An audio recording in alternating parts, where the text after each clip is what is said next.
We've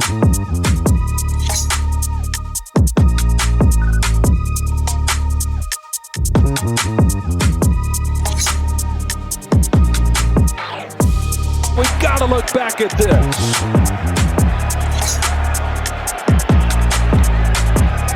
How does he maintain possession? Jenkins, and that definitely was a little helmet-to-helmet on that hit.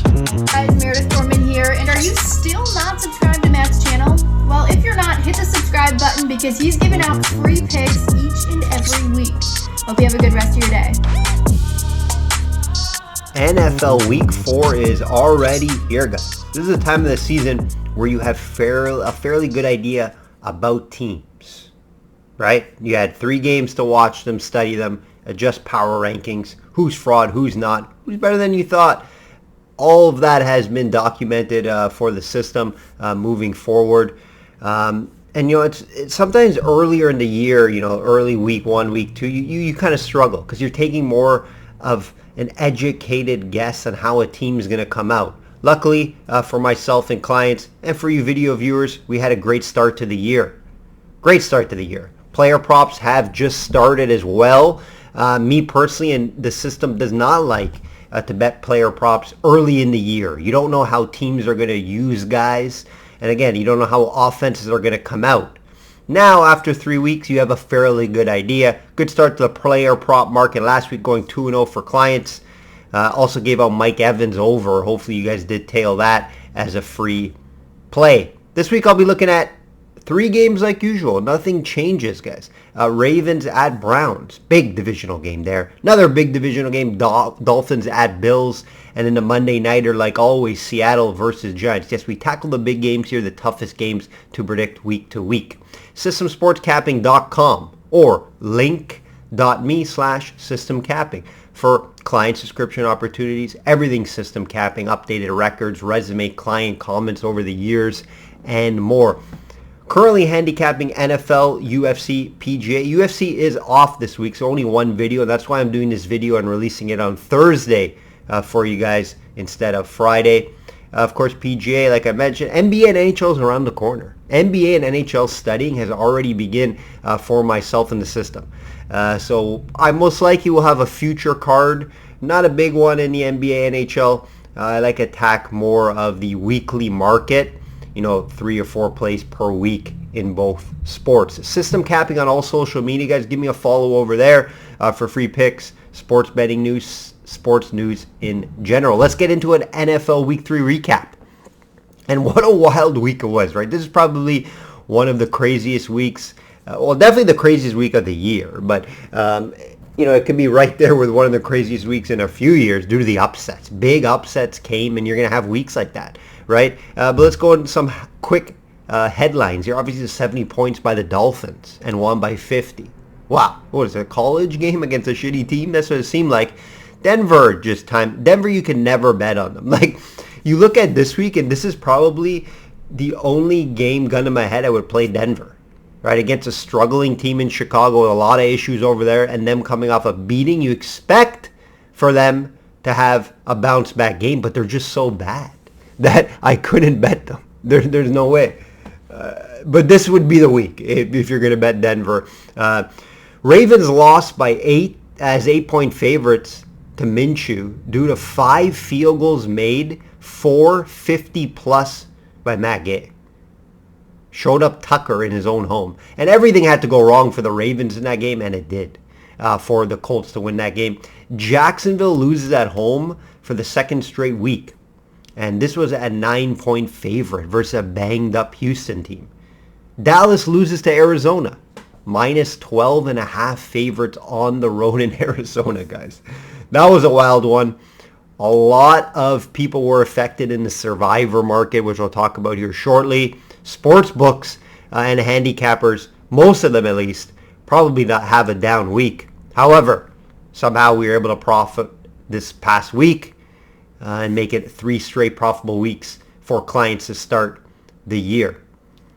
I did get affected by the upsets, a couple of them. I had Jacksonville in Survivor, but I also did pair it with KC So what I did for Survivor, have sort of it's called a chance ticket. When you have 2 entries into a tournament, you can kind of take a little more chances. Now, I didn't think Jacksonville was a big chance. I thought they would win the game outright and fairly easily. And most of the market did, as 2,500 people in the circuit tournament took Jacksonville. The highest by far that week, by 1,000. Chiefs were next. Chiefs we were on, so we do have a ticket left in the Circus Survivor. And that was the goal, right? 2,400 people. There's only about 2,500 left in this tournament from 9,500. And we are one of them. So I'm happy there. I have this system moving forward where hopefully we make it far. Hopefully it's good enough. Again, it's hard to predict upsets at times. I wouldn't say the Houston win was a huge upset. Obviously Arizona was. Obviously 400 or 500 people got eliminated because Dallas lost. But Ravens also, right? About 800-900 people got eliminated because of the Ravens loss. Last week, what did we have here? Yeah, so last week, Seattle saved me. Seattle was the reason why we were able to profit, and of course, a 2-0 Monday. Player props were 2-0. I was on Bengals money line to win that game. Glad I stayed off the -3 because it would have pushed. So good play there. Seattle 5.5 I was on, and Seattle money line with the Lions at plus money. So that was the reason why we were able to profit. Like I mentioned, the player props. Gus Edwards over rushing. He got injured in that game, still went over. And then Mike Evans over receiving yards on the day. We had a bad beat. What was the bad? Yeah, bad beat. I had Packers -2. They won by 1. Tough one there, right? Like I mentioned, I'm good at usually picking out money lines. I probably should have played them there. Atlanta plays very close games. And I should have probably took the Packers money line instead of laying the -2. Again, it wasn't a -3 where it could push. -2, the odds of a team winning by 1 or 2 is low, right? It's fairly low. But it looks like Atlanta plays a lot of these. And the reason why that Packers game did not cover is because they decided to go for 2 when they could have just tied the game up with like 5 minutes left. Strange call, but it worked out for them, right? It did work out for them, but did not work out for Packers -2 bettors. Let's do an NFL update here. NFL update. 71% after the first 3 weeks, guys. Happy about that. Highlighted by totals, 4-1, player props 2-0, teaser and money line, both 2-1. Let's hear from my friend Kristen before we get into this breakdown. For you sports bettors out there, let's be honest, you probably need a little bit of help beating those books. System capping is a proven long-term winner against the sports betting market in multiple sports. He's built a worldwide clientele due to his high winning percentage over the years. Be sure to click the link on the bio down here to check out his profile, and you can also find out his resume, client comments, podcasts, and subscription opportunities. I'm going to be following him along too, so let's win some money together this season. Shop around, guys. Have multiple books. Some of the best advice I can give you. Lines change from book to book. Player props as well, guys. Player prop lines change from book to book as well. Some books don't have player props out until Saturday, but they do vary. So I do suggest guys have multiple books, put money in multiple books so you get the best number out there. Big divisional game here, Ravens at Browns. Browns -2.5, total 41. Total 41. Big divisional game, like I mentioned here, in Cleveland. Big game for the North early on. Winner should be on top of the division. Ravens are coming off a tough loss, right? Tough loss versus Indy. In a game they should have won, but everything went right for the Colts for them to win that. The injuries are catching up for the Ravens in that game, and it showed. Darryl Worley, who started the year on the practice squad, veteran guy, yes, but he had to play 102 snaps, which is the most in this NFL season. He had to play 102 snaps. That's safety, guys. You just can't have that. You can't have that. I like the guy. He can help out on special teams. He can help as a depth safety. But, a guy like that cannot be playing the most snaps in the NFL so far. More in-game injuries. I'll be watching closely the injury report until I make a final decision on this game. They did have some good news, though, Wednesday. I shoot this video Thursday morning. Wednesday practice, both O-line are back for the Ravens. Starting O-line, Stanley, which is very important, and their center, Lindenbaum. Those are two of their best O-lines there. And then also Gus Edwards, no issues. I think he was a full participant, so Gus Edwards should be there, leading running back. And I wouldn't expect a couple other guys to come back. They signed Kevin. They've signed Van Noy just recently, which is some good experience in there. So I do like, what the Ravens are getting back in this game. So the injury is not going to be huge. However, they are missing. They could be missing OBJ again on offense. They could be missing Bateman. Bateman went down with a hamstring injury. Hamstring injuries aren't good. It's never a good sign for a wide receiver to have a hamstring injury. Usually they miss a couple games. Is he going to be back? We will find out. OBJ could be back. Humphrey also could be back. Watch the injury report on this game. Browns, we all know, right? Nick Chubb, out for the year. And that makes the team a little more one-dimensional. Against the Titans, they didn't have to be two-dimensional, right? Because the Titans' defense is not good, especially in the secondary. And Watson was able to expose the Titans' secondary. That's why they won the game fairly easily. But it's their defense, right? The Browns' defense is pretty much number one all over the place. Against the pass, against the run.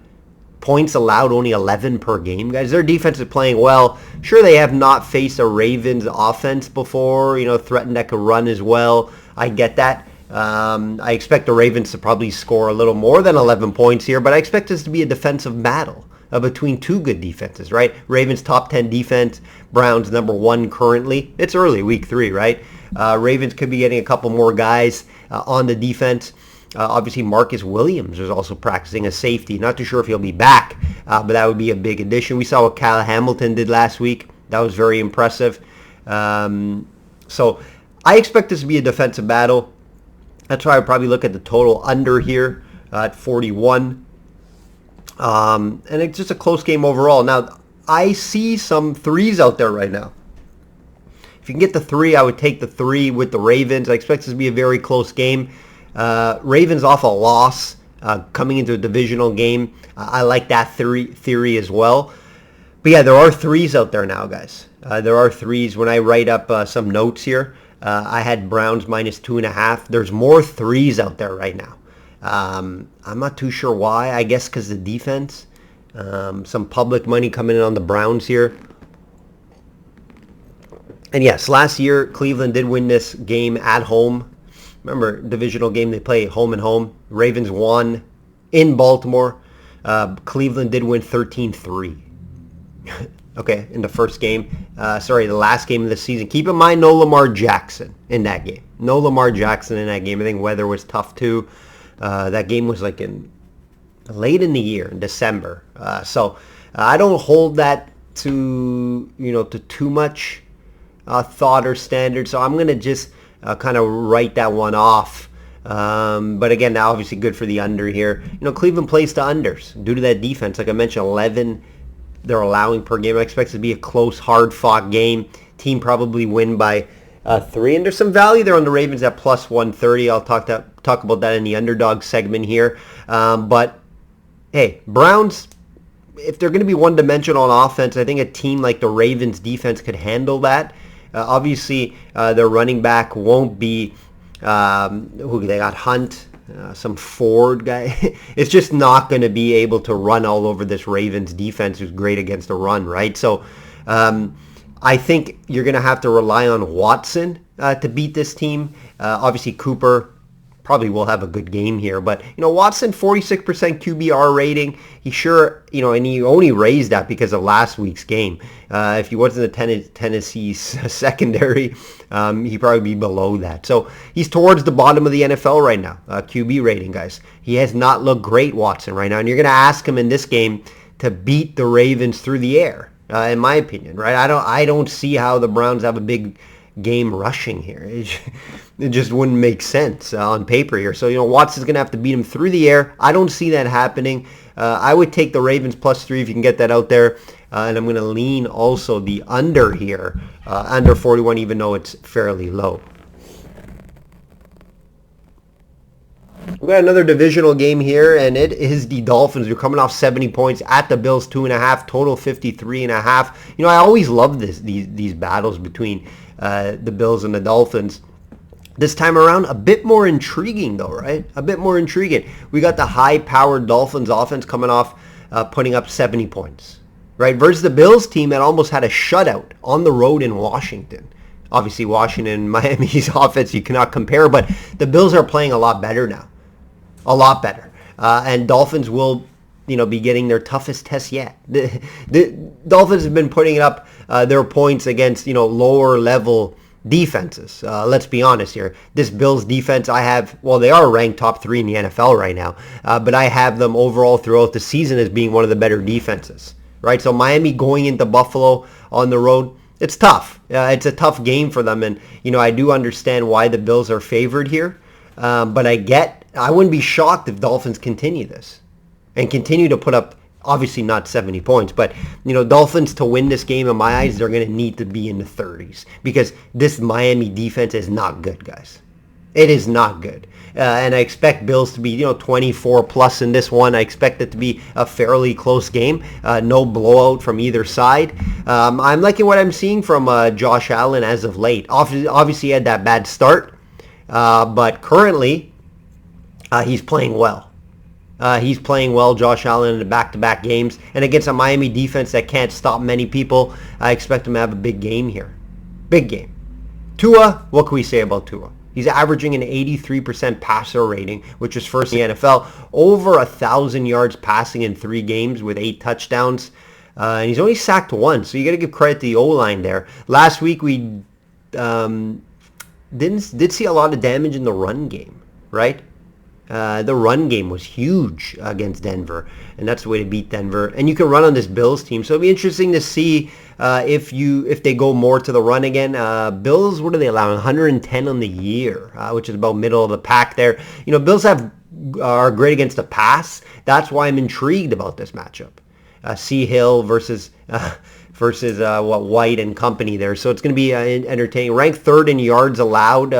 The Bills right now at only 142 passing. Only Cleveland and Dallas are better on the year. Josh Allen bounced back nicely, like I mentioned. He's going to have a big performance here. QB rating on the year 70% is very good. That's 6th in the NFL. I know the public will probably be on the Dolphins here after seeing them put 70 points. I'm not scared to say, the Bills can win this game at home, even though the Dolphins have looked incredible. I lean the over 53.5. Not going to bet it. This game's not going to get my money. I'd rather watch it, enjoy it. Lean the Bills at home. Dolphins are, I guess, due for a slip-up. Not a theory or system that I use, a team due to lose. But, you could see them kind of going into this game a little more overconfident. Bills showing up at home. Tough place to play in Buffalo. I'm going to lean the Buffalo Bills here. Not going to get my client money, but for video purposes, I'll look at the Bills and lean the over. Should be a fun game to watch. Monday nighter, Seahawks at Giants.